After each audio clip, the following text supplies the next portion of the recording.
Cumprimento os irmãos com a paz do Senhor. Quem dormiu bem essa noite? Quem passou a noite no monte? Só eu? No monte de coberta. Abra sua Bíblia comigo. Evangelho segundo escreveu São Mateus, capítulo de número 8, e o versículo de número 22. Deus está aqui nesta manhã. Mateus capítulo 8, verso 22. Está escrito assim: Jesus, porém, lhes disse: segue-me e deixa aos mortos sepultar os seus mortos. Eu vou ler de novo e queria que você repetisse pelo menos essa parte forte do texto. Jesus, porém, lhes disse: segue-me e deixa os mortos sepultar os seus mortos. Coloque a Bíblia na cadeira, pegue na mão de quem está do seu lado, aperte a mão da pessoa com carinho até ela falar aleluia. Pentecostal que não faz barulho está com defeito de fabricação. Vamos orar. Pai, nós te exaltamos uma vez mais. Nós entendemos que a sua presença está neste lugar. Nós ouvimos palavras que nos arrancaram, ó Deus, da nossa zona de conforto e nos colocou diante do Santo dos Santos nesta manhã. Os seus filhos já estão impregnados com a fé, e a fé vai gerar um milagre, ó eterno Deus.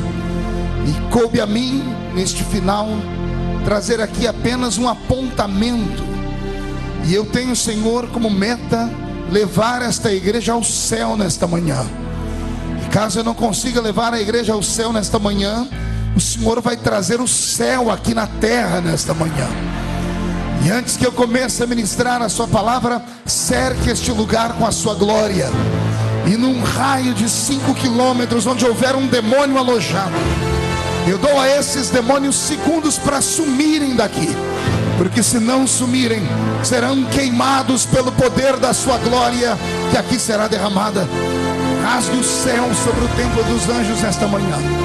Manda anjos de fogo descerem entre nós, que estes anjos comecem a trazer brasas de fogo tiradas do seu altar.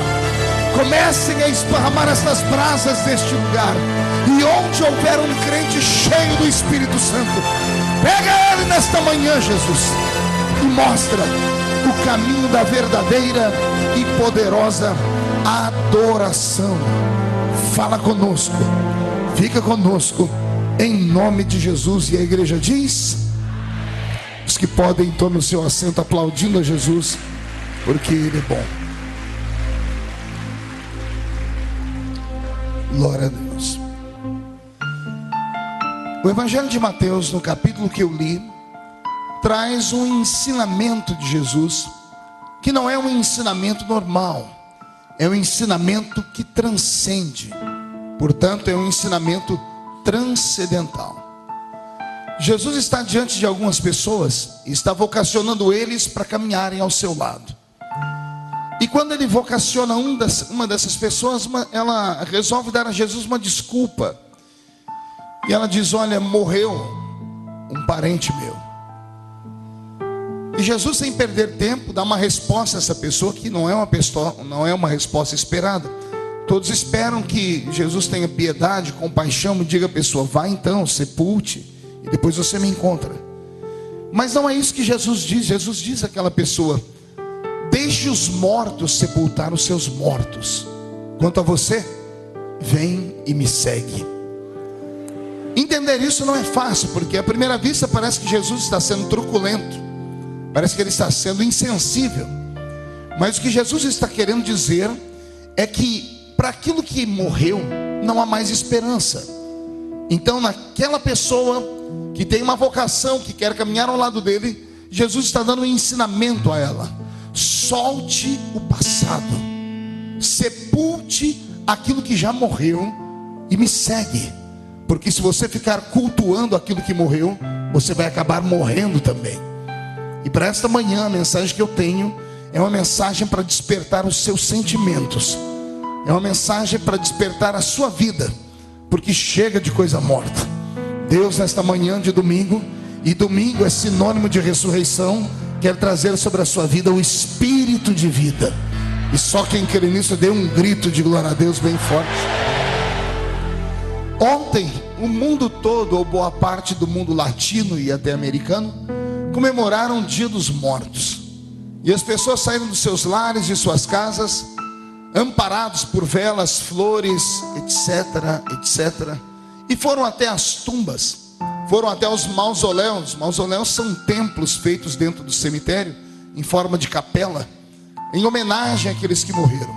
Algumas dessas pessoas que foram à tumba, durante o ano todo, nem se lembrou daquelas pessoas, mas naquele dia, no dia específico, no Dia dos Mortos, foram até aquele lugar para cultuar aos mortos. Com todo respeito ao sentimento das pessoas que perderam entes queridos, para mim o dia de finados é um dia de sadomasoquismo, porque parece que durante um ano a pessoa que esqueceu aquele momento, aquela tristeza, agora vai lá dentro do cemitério, sentar ao lado da tumba, lamentar e chorar. Isto não é um bom exercício, isto traz depressão profunda. E parece que é sobre isso que Jesus está falando. Com aquilo que morreu, não dá mais para mexer. Deixe os mortos sepultar os seus mortos. Mas vocês que me seguem, disse Jesus, respirem a vida e enxerguem o futuro pela fé. Possivelmente algumas pessoas entraram aqui nesta manhã e não deram glória a Deus ainda. E não é porque não querem. E olhe que não dá glória a Deus aqui nessa igreja é quase que impossível, porque ô igreja viva, né? Eu sou assembleiano por natureza, mas acho que eu já virei membro do Templo dos Anjos, viu? E a fórmula tem que ser aplicada. Mas mesmo algumas pessoas dando glória a Deus e fazendo exercício de fé, parece que só gesticula a boca e o corpo, mas a alma dela ainda está no meio do cemitério. Mas não é por muito tempo, porque Jesus vai mandar um anjo aqui nesta manhã. E nem que o anjo tem que te pegar pela orelha, mas você vai sair desta terra de morte e vai entrar numa terra de vida. E só quem crê nisso dê um grito para acordar Belo Horizonte toda. Glória a Deus por isso. A mensagem desta manhã é curta, mas é efusiva. Eu me lembro da Bíblia Sagrada de uma história muito linda, que está no 8º livro do Velho Testamento. O 8º livro do Velho Testamento, na nossa Bíblia, é um livro dedicado a uma história de uma mulher, uma heroína. E esta mulher sequer era judia. Ela era mulher de uma terra maldita, de uma terra chamada Moabe. Qual o nome da terra? Quem tem memória boa e já leu a Bíblia vai se lembrar da história dela. Os moabitas eram irmãos dos amonitas. Moabitas e amonitas eram filhos de duas meninas que, por causa do desespero e por falta de habilidade e entendimento, quando viram Sodoma e Gomorra pegar fogo, quando viram a sua mãe virar uma estátua de sal, no meio do deserto pensaram que o mundo havia acabado, embebedaram o pai e mantiveram relações sexuais com o pai, num pecado grosseiro e violento, chamado de incesto. E as duas meninas que dormiram com o pai, engravidaram do próprio pai. Uma deu à luz a um menino chamado Amon, e a outra deu à luz a um menino chamado Moabe. E desses dois vieram duas nações que durante quase toda a vida foram inimigos do povo de Deus, que eram os amonitas e os moabitas. Vejam só, eram irmãos de sangue do povo de Deus, mas eram nascidos por um viés de pecado. E então os amonitas e os moabitas criaram as suas terras, e as suas terras eram chamadas de terras malditas. Qual o nome das terras? Então qualquer judeu em sã juízo jamais colocaria os pés na terra maldita, ou se mudaria para a terra maldita. Mas a Bíblia Sagrada nos conta, no 8º livro do Velho Testamento, no livro de Ruth, que um homem chamado Elimeleque, que tinha uma esposa por nome Noemi, e esse casal tinham dois filhos, um se chamava Malom e o outro Quilion. Houve naquela terra rumores de que haveria fome. Interessante é que a terra que houve rumores que haveria fome é uma terra que não pode haver fome, porque a terra onde eles moram é Belém, e Belém significa casa do pão, ou literalmente padaria. E como é que pode ter fome na casa do pão? Mas parece que foi uma mensagem que o diabo enviou àquela terra para amedrontar os que não tinham fé. Mas como é que alguém que teme ao Deus, que tem nome por Jeová Jiré, que traz do nada todas as coisas, como é que alguém que serve a um Deus que em épocas de dificuldade abriu o céu e fez chover pão na mesa dos israelitas, e quando eles cansaram do cardápio do pão e quiseram carne, Deus fecha a padaria do céu e transforma o céu numa grande churrascaria e faz chover carne na mesa do povo hebreu? Como é que o povo que conhece histórias que na calada da noite, quando o frio do deserto é capaz de congelar os ossos, ao povo de Deus é aceso no céu uma coluna de fogo e aquece eles naquele frio? Como é que o povo que durante o deserto, no calor causticante de quase 50 graus, enquanto a pele dos beduínos do deserto está sendo estorricada, eles caminham no deserto debaixo de uma sombra que vinha da nuvem chamada Shekinah? Ora, esse povo não pode deixar de ter fé, não podem acreditar em ameaças, não podem acreditar que vai haver fome na terra do pão. Quem concorda comigo, diga amém. Mas esse homem chamado Elimeleque parece que estava fora do prumo, parece que se esqueceu do nome do seu Deus, e quando ele ouve falar que vai haver fome, ele pega a sua esposa, os 2 filhos e sai da terra de Belém. E não é que ele vai morar na terra de Moabe, na terra maldita. Ele ouviu histórias desde criança que aquela terra era uma terra amaldiçoada, mas o desespero fez ele arrastar a família toda para aquele lugar. Quando a família está situada em Moabe, como que num passe de mágica, parece que o diabo quer humilhar o próprio Deus. Aquele homem que lá na sua terra ia passar fome, na terra maldita fica rico, compra uma fazenda. Ele que era dono apenas de uma casinha lá em Belém, vem para Moabe e se transforma num latifundiário, num grande fazendeiro. As coisas vão tão bem que agora ele cria silos e coloca dentro dos silos tudo aquilo que ele havia colhido. Agora que a família está rica, os 2 filhos podem se casar, e os 2 filhos casam com meninas da terra maldita, misturam-se com um povo que não tinha nada com Deus. Um dos meninos se casa com uma moça chamada Orfa, e o outro casa-se com uma moça chamada Ruth. E agora a família está completa, 3 homens e 3 mulheres dentro de uma fazenda rica. E a cada dia de festa, os parentes saem de Belém e vêm visitar Elimeleque. E Elimeleque arrogantemente diz a todo mundo: essa história de que existe terra maldita é conversa para boi dormir. Isso aí são pessoas que não querem que nós saiamos da nossa terra, porque olha só, teve fome lá em Belém, eu vim para cá, todo mundo dizendo que aqui era uma terra maldita, mas eu prosperei, sou rico, sou fazendeiro, meus filhos casaram, eu tenho noras. Eu olho para os silos e digo assim: farta-te minha alma. E as pessoas que iam visitar Elimeleque voltavam para sua terra confusos, dizendo assim: calma aí, eu estou puro, fiquei na terra, passei fome acreditando que Deus estava ali, e esse homem sai da terra bendita e vai para a terra maldita e prospera. Ele provocou confusão na mente das pessoas. Só que de Deus não se zomba, e com Deus ninguém brinca. E quem pensa que Deus é um Deus extremamente longânimo não está de todo errado. Existe sim longanimidade em Deus, mas a ira de Deus acontece. É como se Deus tivesse na mão um cálice, e esse cálice a qualquer momento estivesse para entornar. Deus vai dando corda ao homem, Deus vai permitindo que o homem faça as suas opções e as suas escolhas. E não é porque a pessoa está nesse adultério miserável e parece que aparentemente falando está dando tudo certo, que Deus está com ele. E não é porque a pessoa está cometendo um monte de crimes contra o governo e na sua empresa, deixando de pagar os impostos, que ela está ficando rico, não é sinal de que Deus está com ele. Mas cedo ou mais tarde, alguma coisa vai acontecer. E não demorou muito. Um dia chegou na porta de Elimeleque um agente de Deus, um agente que faz cobrança. E esse agente, quando vem, não volta sozinho. Ele não manda mensagem avisando que está chegando. E eu, sinceramente, quando penso nesse agente, me dá arrepio. Não quero encontrar com ele tão cedo. Quando Elimeleque atende a porta da sua casa, na porta da sua casa está a dona Morte. A morte é um espírito que executa os pensamentos de Deus. Quando a morte abre a porta, não dá tempo de Elimeleque fazer um testamento, não dá tempo de ele despedir da sua família. Elimeleque morre. E ao morrer Elimeleque, morre o esteio da família. Noemi fica viúva. E agora ela tenta se apoiar nos 2 filhos. Mas a minha Bíblia diz que dias depois morrem os 2 filhos. Morreram todos os homens da casa. E agora que morrem todos os homens da casa, sobram 3 viúvas. 3 mulheres ricas, 3 mulheres com uma fazenda gigantesca, mas 3 mulheres com um vazio no coração. Porque nem toda a riqueza do mundo supre a carência afetiva. E quem já teve problema com afetividade sabe do que eu estou dizendo. E agora que acontece algo extraordinário que poucas pessoas fariam. A minha Bíblia diz que Noemi olha para o céu e se lembra de onde ela saiu. E ela pede a Deus uma segunda chance. É como se ela diz assim: Senhor, não me mata também não, porque quem me trouxe para cá foi meu marido e o Senhor já puniu ele.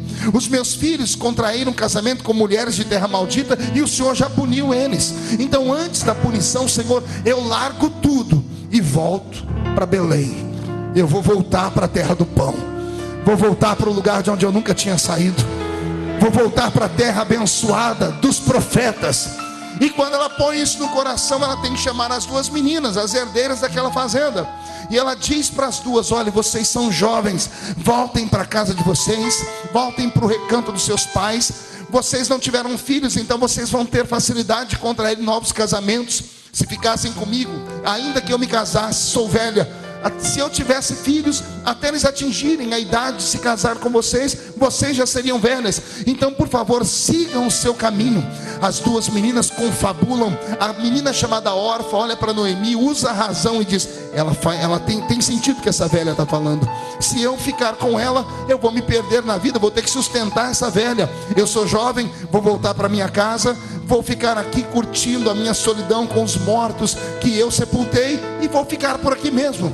Mas teve uma das meninas que, mesmo sendo de família maldita, mesmo sendo da terra maldita, olha para Noemi e, cheia de fé, se aproxima da velha sogra e diz: minha sogra, eu posso ir para minha casa, mas eu faço uma outra opção. Ela pega na mão da velha e diz: a partir de hoje, por onde tu fores, eu irei também. O seu Deus será o meu Deus, e o seu povo será o meu povo. É uma história linda. E agora começa algo extraordinário que só crente cheio do Espírito Santo pode acreditar para receber. Fale para o seu irmão: se segure, porque agora a coisa fica estreita.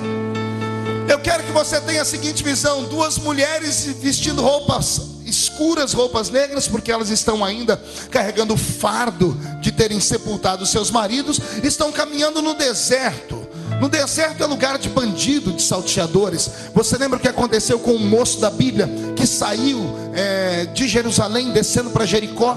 No meio do deserto, os salteadores lançaram mão dele, roubaram tudo que ele tinha, bateram nele, espancaram e deixaram ele meio morto.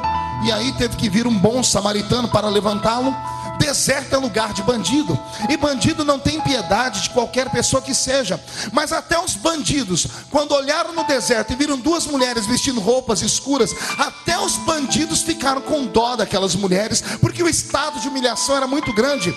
Quando as 2 entram pelos portões de Belém, Noemi era muito conhecida. As pessoas que estão andando pelas ruas começam a se acotovelar, dizendo: lá volta a mulher, olha quem está voltando ali. É a mulher que deixou essa terra e foi para a terra maldita. Deus pesou a mão nela. Ela perdeu o marido, ela perdeu os filhos, ela perdeu tudo e agora está voltando para cá. Mesmo com um sorriso e as pessoas cumprimentando, ninguém queria encostar nela. Afinal de contas, quem é que quer andar com uma pessoa que está leprosa, com uma pessoa que perdeu tudo? As pessoas só querem andar com pessoas que têm sucesso. Noemi, sabendo disso, enfrenta agora o preconceito da sua casa.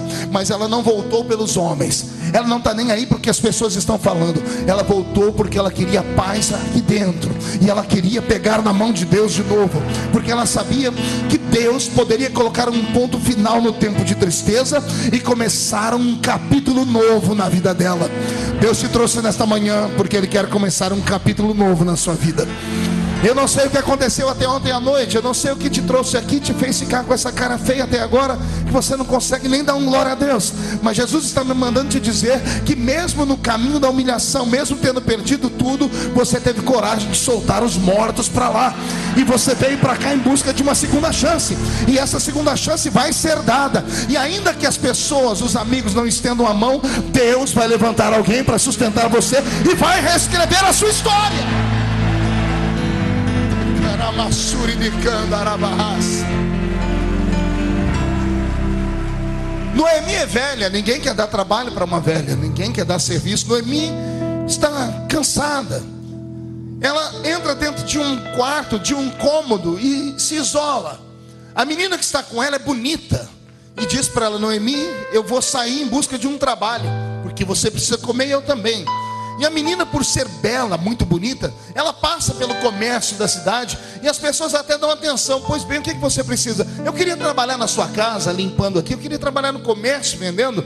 A entrevista ia bem, até quando as pessoas perguntavam de onde ela era. Porque quando ela dizia que era de Moabe, todo mundo empurrava ela para fora e dizia assim: desculpe, mas aqui não tem lugar para ninguém que é maldito.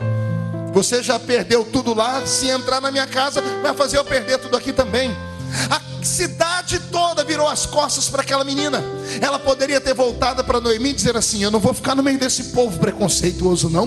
Eu vou voltar para minha terra porque meu pai e minha mãe têm condições de me sustentar.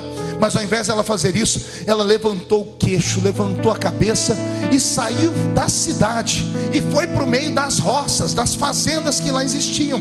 Ela estava determinada a não viver mais em humilhação, até que ela chega em uma fazenda que se plantava ali algumas espigas de um certo cereal. E ela chega diante do capataz da fazenda e faz uma entrevista com ele. E o moço vê a menina bonita, qualquer homem para falar com a mulher bonita. E ele deu atenção a ela até que ela revela o nome dela e de onde ela era. Quando o homem ouve ela falar que ela é de Moabe, uma terra maldita, e é viúva, ele começa por dentro a dizer: gente maldita tem que sofrer mesmo. E aqui não tem serviço para mulher, porque é uma roça. Em roça só homem trabalha, porque homem aguenta o peso do sol quente, aguenta carregar peso de verdade. Mas ele, para humilhar aquela menina, dá a ela um emprego. Fala: ó, tem aqui uma eira, você vai passar por essa eira e vai colher espigas do onde tá vendo esses capatazes, esses homens colhendo aí, você vai ter que fazer o mesmo serviço deles. Mesmo ela sabendo que não tinha condições físicas para aquilo, ela precisa trabalhar. Então ela encara, ela não tem medo, ela não é covarde, ela não tem força, mas ela tem vontade. Eu vou repetir de novo: ela não tem força, mas ela tem vontade. Deus não está procurando ninguém forte aqui nesta manhã, pastor Jerônimo, mas Ele está procurando alguém que tenha vontade. Se você tiver vontade, é meio caminho andado já. É meio caminho andado. Deus é fiel. E é nessa história que o milagre vai acontecer, porque essa menina recebe um balaio. Quem conhece balaio aqui? Gente, eu estou na capital, vocês só conhecem carro importado e casa bonita. Balaio é coisa de gente que nasceu na roça. Pois bem, então aquela menina Ruth recebeu um balaio. Ela amarrou o balaio na cintura e vai andando no meio daquela ilha. É como se fosse quebrar espigas de milho. Você já viu catar milho aqui? A pessoa vai, pega o milho, vai quebrando, coloca aqui dentro do balaio. A mão vai enchendo de ferpas, de farpas, vai criando calo, o sol quente vai queimando o rosto. E a menina começa. O problema é que ela não tem força, ela é uma donzela. Ela era filha de um fazendeiro e casada com um fazendeiro. Era uma menina rica, deixou tudo para seguir uma velha. E agora, para poder sobreviver, tem que trabalhar na roça. Então o trabalho que ela está tentando fazer é impossível, ela não vai conseguir executar nunca. E o homem deu emprego para ela a propósito, só para debochar dela, só para ter historinhas para contar. E enquanto ela está tentando aqui colher, enquanto um homem termina uma eira inteira, ela está em 1/3 da eira ainda tentando trabalhar. Todas essas pessoas que colheram naquele dia param para vê-la. Enquanto ela está lá na frente tentando trabalhar, tem um monte de homem rindo e todo mundo se acotovelando, dizendo: também é maldita, é de Moabe, é filha de incesto, é viúva, tem que se lascar mesmo, tem que sofrer mesmo. E está todo mundo aqui rindo dela, o capataz, os empregados e quem estava ali. Até que de repente a cena muda. Chega um barulho de carro. Não era carro importado, era carruagem puxada por cavalos, mas era uma carruagem real, uma carruagem pintada de dourado. Quando abre a porta da carruagem, desce um homem perfumado, desce um homem bonito, desce um homem milionário, desce um homem milionário, bonito, perfumado e solteiro. Não, ninguém entendeu, eu vou desenhar de novo aqui. Desce um homem bonito, perfumado, rico e solteiro. E ele vê todo mundo rindo, aquele mundaréu de homem dando gargalhada, se murmurando. Quando ele chega, todo mundo quieto. Diz: o que vocês estão fazendo aqui? Então, nós estamos rindo daquela moabita. Só de falar moabita já dava asco, dá vontade de se coçar. A terra maldita, a terra rejeitada, a terra do incesto. E quem é essa menina? E o capataz dizendo: essa aí é uma zinha que apareceu por aqui pedindo emprego, e eu botei ela naquele emprego ali só para humilhar ela, porque gente que vem de Moabe tem que se lascar. Gente que perdeu tudo, que tudo está tudo morto, tem que se lascar mesmo, não é verdade? Dono da fazenda. O dono da fazenda, ao invés de rir, ao invés de acompanhar aqueles meninos, para por um momento e olha para aquela moça. Congela a imagem. Enquanto ele está olhando para a moça, lá no céu abre uma janela. Debruça sobre aquela janela um Deus que é romântico. Você não entendeu, vou falar de novo. Debruça sobre a janela um Deus que é romântico. O Deus que é romântico olhou para Ruth. Até Deus olhou para aquela menina e deve ter dito: o que essa moabita está fazendo na minha terra que é santa? O que essa mulher do incesto que perdeu o marido, eu puni ela, matei o marido dela, está fazendo ali? E quando Deus olha para ela toda queimada do sol, com a mão cheia de calo, tentando trabalhar, por dentro ela vai dizendo: eu só estou aqui porque a minha sogra me disse que o Deus dela é o Deus que não faz acepção de pessoas, que o Deus dela é o Deus que abre porta onde não tem porta. A sogra conseguiu converter aquela nora. Quando Deus vê isso, Deus diz assim: vou colocar um ponto final no dia da humilhação dela. Deus pega o dedo dele, aponta para o coração do dono da fazenda. E o dono da fazenda chama-se Boaz. A palavra Boaz significa dono de todas as coisas. Quando Deus aponta o dedo para o coração de Boaz, eu digo dedo porque Deus não precisa de cupido. Quando Deus quer despertar o amor, basta a mão dele. Deus aponta o dedo para o coração de Boaz e atira. E o coração de Boaz, ao invés de debochar e humilhar, se apaixona por aquela garota. E quando ele se apaixona, ele faz uma coisa que ninguém esperava. Ele chama todo mundo e fala: vocês já colheram, já receberam o dinheiro de vocês? Já. Pega tudo que vocês colheram, vão na frente daquela menina. Ela não pode ver, porque se ela ver também, vocês estão perdidos na minha mão. Vocês vão pegar tudo que vocês colheram e joga no chão para ela poder pegar do chão, porque da árvore ela não está conseguindo, ela não tem força. E todo mundo dizendo: mas Senhor, eu passei o dia inteiro colhendo isso aqui. E ele dizendo: quem manda nessa jossa aqui sou eu, quem manda na roça sou eu, quem pode manda, e quem tem juízo, peguem o que vocês colheram e joguem no meio do caminho. Todo mundo contrariado, porque estava todo mundo humilhando e rindo dela. Agora são obrigados a ir na frente, escondidos, jogar tudo que colheram no meio do caminho. Quando Ruth está aqui limpando o suor, olhando para o balaio vazio, sabendo que vai passar fome, ela olha para frente e do nada começa a aparecer espigas caídas no chão. Capítulo 2 de Ruth, verso 15, 16 e 17.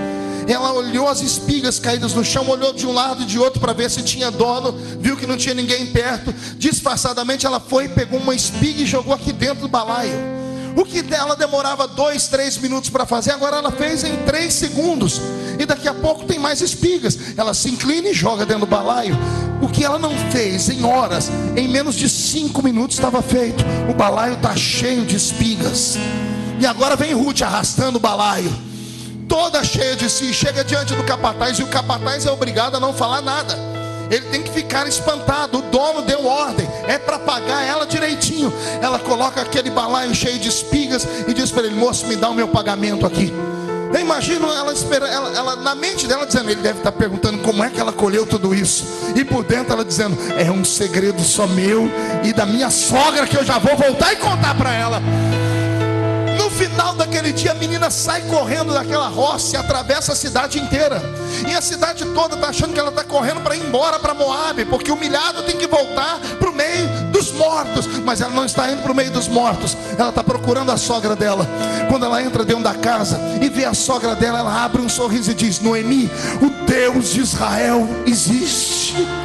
O Deus de Israel é de verdade. Até Noemi, criada no meio dos milagres, fica espantada e pergunta o que aconteceu. E ela conta a história. E aí Noemi começa a dizer para ela: calma aí, onde é que é essa fazenda?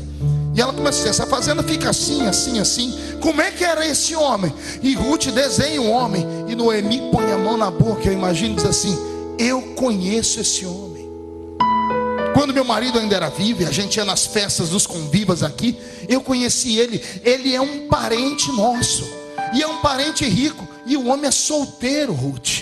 E você é viúva, e já soltou o seu morto, sepultou ele para lá, esqueceu o passado. Eu acho que estou entendendo o que Deus quer fazer, Ruth. Deus quer tirar você da humilhação e quer colocar alguém para cuidar da sua vida, Ruth. Deus vai dar para você uma nova história, um novo casamento. E as pessoas que riram de você, daqui uns dias vão ver você não andar mais a pé, mas andar na carruagem real de Boaz, aqui no meio da cidade. É isso que Deus vai fazer com você. Deus me trouxe nesta manhã só para dizer para você: se você deixar os mortos, sepultar os mortos, Ele vai te dar uma nova vida nesta manhã. Quem quer uma nova vida? Quem quer uma nova vida? Então não grita não, dá logo um berro de glória a Deus aqui, por favor. Tome seu assento aí. Alguns anos atrás eu estava nos Estados Unidos da América. Pastor Roberto, mude a música para mim. Eu estava na cidade de Marietta, na Geórgia, do lado de Atlanta, pregando, e conheci uma família muito linda. A menina chamava-se Núria, o marido dela Gilberto, e eles tinham um filhinho chamado Ryan. E o Ryan era uma criança muito lindinha, parecia um bonequinho.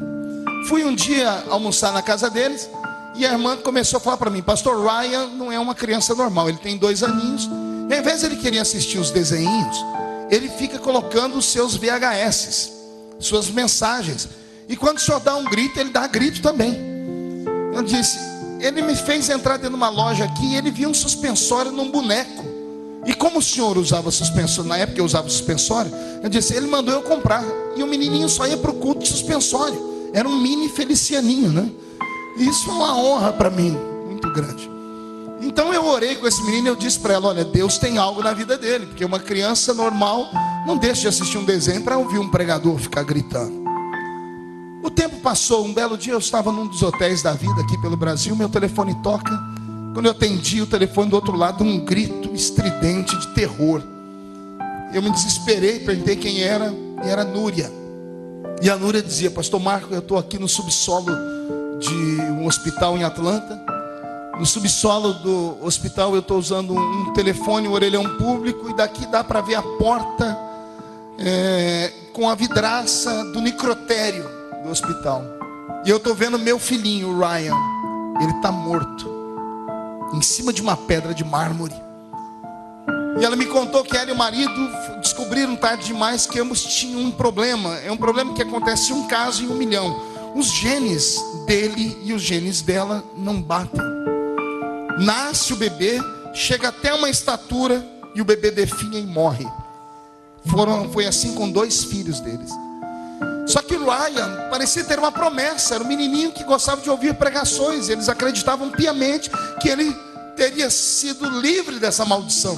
Mas o menino morreu. E ela do outro lado da linha gritando, diz: pastor, mas o meu filho não tinha uma chamada. Pastor, o senhor não orou pelo meu filho? E ela fez um monte de perguntas, e aquelas perguntas que não têm resposta. São perguntas de cunho filosófico, não é nem questão de sentimento. São perguntas, por exemplo: por que sofre o justo? Por que você, mesmo sendo dizimista, às vezes tudo na sua vida escamba? Por que você, sendo fiel ao seu marido, descobriu um bilhetinho dentro do bolso dele e ele estava andando com outra mulher? Por que sofre o justo? Por que pessoas estão aqui dentro agora, temente a Deus, mas o filho está em casa, num leito de dor, enquanto o filho do ímpio, que é maconheiro, que é macumbeiro, que sabe Deus o que é, tem saúde e anda correndo pela cidade? Por quê? Por quê? Tem coisas que não tem explicação, tem coisas que o crente não tem que entender. Para viver nessa vida, ele é obrigado a aceitar e aguardar o que Deus tem pela frente. E eu disse para ela: Núria, Deus sabe de todas as coisas. E eu sei que essa resposta não supra a carência da pergunta. Voltei à cidade dias depois, fui até Atlanta, orei com eles. E eles tentaram conviver, mas começaram a ter uma discussão entre ela e o marido.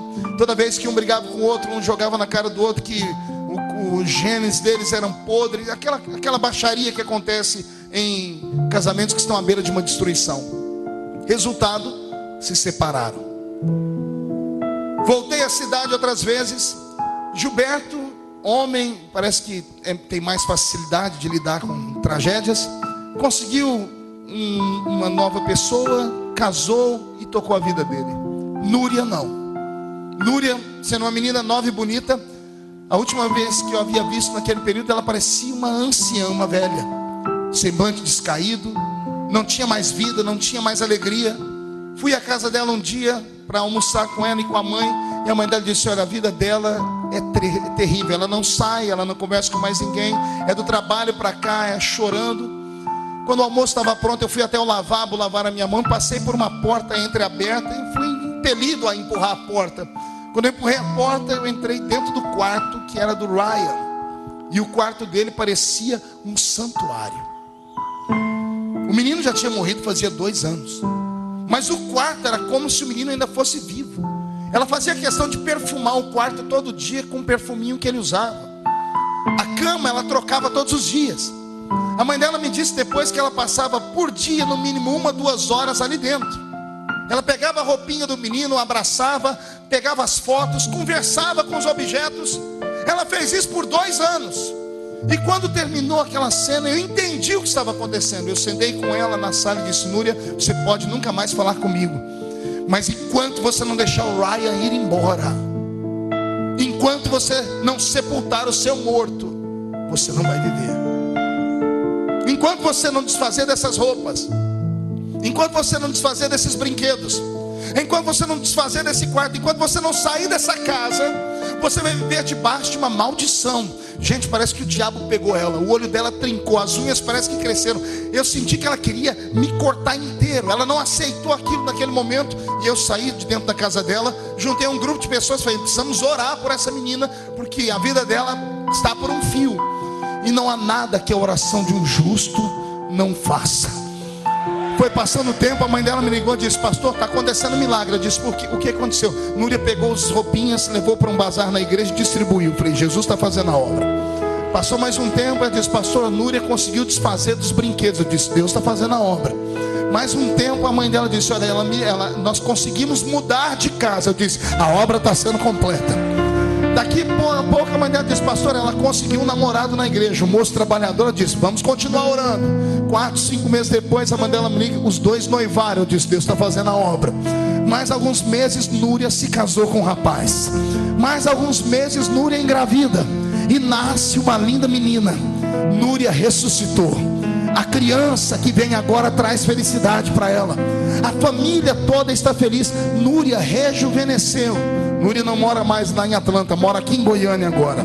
Está fazendo faculdade de Direito. E todas as vezes que eu vou em Goiânia, ela faz questão de trazer a menininha e dizer assim: pastor, muito obrigado, porque o senhor me ajudou a sepultar o Ryan. Enquanto eu não sepultei o morto, o que era vivo não apareceu. Eu estou emocionado aqui porque Jesus está me dizendo que tem muitas Núrias aqui dentro. Núrias de outros sentimentos. Pessoas que não conseguem sepultar o casamento que não deu certo. Pessoas que não conseguem sepultar o relacionamento que não deu certo. Pessoas que não conseguem sepultar aquele sonho que não deu certo. Jesus te trouxe nesta manhã para dizer que o tempo da tristeza está passando. Jesus te trouxe nesta manhã para dizer: sepulta os mortos e venha para a vida. Salte para viver. Deus vai devolver para você uma nova história depois desta manhã. E se alguém acredita, levante a mão e agarre o ombro de quem está do seu lado. Chacoalhe a pessoa, por favor, até ela ficar irritada. E diga para ela: Deus está sacudindo a sua vida sim, para cair tudo aquilo que está morto. Chacoalhe a pessoa, diga: Deus está sacudindo a sua vida. O que está morto vai embora, e o que está vivo está chegando. E só quem crê nisso tira o pé do chão para adorar.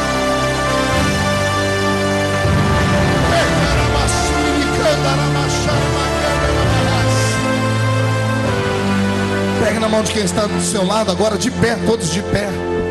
Aperte a mão do seu irmão, vê se ele está vivo. Diga para ele: você está entendendo, né? Diga: se não soltar o que é morto, o que é vivo não vai chegar nunca. A minha Bíblia diz no 12º capítulo do segundo livro de Samuel, que o rei Davi teve um filho com Batseba. Quem lembra da história? O menino morreu, mas enquanto o menino estava doente, a Bíblia diz que Davi fez um jejum de 7 dias. Ele jejuava para Deus curar o menino, mas o menino estava debaixo de uma maldição. Era o preço do pecado dele com Batseba. Ele havia dito que Deus deveria cobrar 4 vezes do pecado dele. Então Davi está pagando um preço alto. Mas enquanto o menino está vivo, ele tem esperança, e ele jejua, e ele ora, até que um dia o menino morre. Os homens que vieram trazer o recado para Davi não têm coragem, porque eles dizem assim: se estando o menino vivo, Davi está nessa situação deplorável, magro, de tanto jejuar e orar, se a gente falar que o menino morreu, é perigoso ele fazer uma besteira e se suicidar. Mas eles não sabiam que Davi tinha estrutura emocional. Davi apressa o passo e pergunta: o que aconteceu? O menino morreu? E eles, com medo de dar resposta, mas é o rei perguntando, falam: sim, o menino morreu. E todo mundo espera Davi se jogar no chão, dar um tiro na orelha, pular do 2º andar da casa, mas ele não faz isso. A Bíblia diz que, tendo ouvido Davi que o filho estava morto, Davi se levantou da oração, tomou um banho, se alimentou, entrou dentro do santuário, levantou as 2 mãos e disse: glórias e graças eu te dou, porque o Senhor é o Deus que cuida da minha vida. Davi saiu dali e entrou no quarto da esposa, e ao invés de choramingar com ela, ele levantou o queixo dela e disse: você é bonita e é jovem, o Deus de Israel pode dar outros filhos a nós, pode nos dar uma segunda chance. Ele levantou a estima da mulher, abençoou a vida dela, e naquela noite namoraram ainda. E a minha Bíblia diz que Batseba engravidou de novo. E quando ela está grávida, o Deus de Israel, que estava triste com o adultério de Davi com ela, que matou o primeiro filho, olhou agora para a atitude de Davi, para a atitude da mãe, e olhou para o ventre dela e viu o feto que estava crescendo na barriga dela. E olha o que Deus faz. Deus chama Davi e diz: Davi, esse menino que está nascendo aí, eu imagino Davi dizendo: o senhor vai matar também? Estou dizendo: não, esse é diferente. Por quê? Não sei, Davi, eu me apaixonei por essa criança. A minha Bíblia diz: e Deus amou Salomão. Você não entendeu, eu vou falar de novo. Do mesmo ventre que saiu o menino que Deus matou de ira, agora nasce outro. E esse outro, Deus diz: esse aí eu vou abençoar ele muito. Vai ser um grande rei, vai ter tanta riqueza como nenhum homem antes teve. Sabe o que eu aprendo? Segure aí para não cair. É que a glória da segunda casa será maior do que a glória da primeira. O novo relacionamento que Jesus vai te dar, pega isso, vai ser fruto de felicidade. Você vai andar na rua com um sorriso de orelha a orelha. A sua felicidade vai ser tão grande que você vai andar de felicidade em felicidade, e a sua felicidade vai impregnar todo mundo que estiver ao seu lado. Vai ser um tempo de tanta alegria que até a sua família vai começar a dar gargalhada à toa. Pastor, o que o senhor está dizendo? Eu estou dizendo que o morto já foi sepultado e começa hoje um tempo de vida dentro da sua vida. Quem acredita nisso, segure a mão do seu irmão agora, feche os olhos, porque eu vou orar.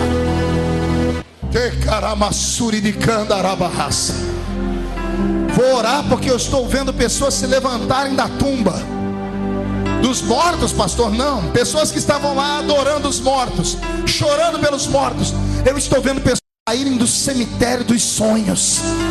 Você vai dar as costas para esse enterro, porque o que foi, já se foi, mas uma nova história Deus tem para ti, e começa a nascer. Pai, em nome de Jesus, todos os que estão aqui nesta igreja nesta manhã precisam de uma nova história. Senhor, os mortos estão sendo sepultados, e agora nós estamos saindo em busca da vida. Onde houver alguém, Senhor, que está apegado ao passado por um sentimento, apegado ao passado, ó Deus, por uma família que não deu certo, Pai, comece a quebrar esta maldição agora. Comece a arrancar este sentimento de que eles estão nutrindo, sentimento de inferioridade, sentimento de saudade. Arranca este sentimento e põe um sentimento da vida. Desperta, desperta, Senhor.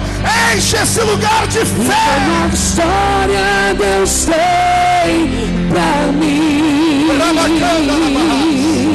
Um novo tempo Deus tem pra mim. Tudo aquilo que perdido foi, ouvirei de sua boca. te abençoarei. Racalassuri de cantoroba carabada charabada candarabahas. Muda o coração, muda a mente, Senhor, muda a alma, Senhor, muda. Põe o espírito de pé. Eu estou ouvindo barulho de correntes sendo quebradas. Recebe o seu milagre. Recebe o seu milagre. O passado está sendo sepultado. E só quem crê em milagre, para terminar, mão direita erguida ao alto da cabeça, e diga comigo: todos os demônios que alimentaram a minha alma com a depressão, saudade, sentimento de inferioridade, eu ordeno aos demônios que mataram os meus sonhos, a minha família, que venham para a palma da minha mão agora. Feche a sua mão, segure na sua mão esses demônios. Eu vou contar até 3, você vai jogar no chão e vai pisar em cima, e vai abraçar pelo menos 2 pessoas e vai dizer para cada uma delas assim: deixe os mortos sepultar os seus mortos. 1, você nunca mais será o mesmo. 1,5, sinta o cheiro de vida nova dentro da sua casa. 2, sua família vai voltar a acreditar em você. 2,5, que o diabo vá se lascar no cemitério, porque a nossa história é no mundo dos vivos. 3, jogue no chão. Uma nova história Deus tem pra ti. Abraça e diga: deixa os mortos sepultar os seus mortos. Um novo tempo Deus tem pra ti. Tudo aquilo que perdido foi, ouvirei de sua boca, te abençoarei.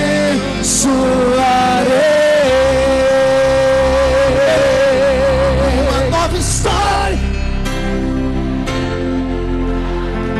e um novo tempo. Um novo tempo. Bem forte.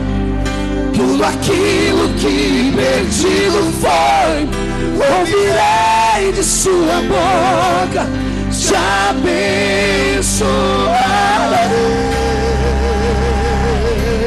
Quem crê nisso, aplauda. Quem pode aplaudir e gritar? Quem pode aplaudir, gritar e dar um pulo para cima?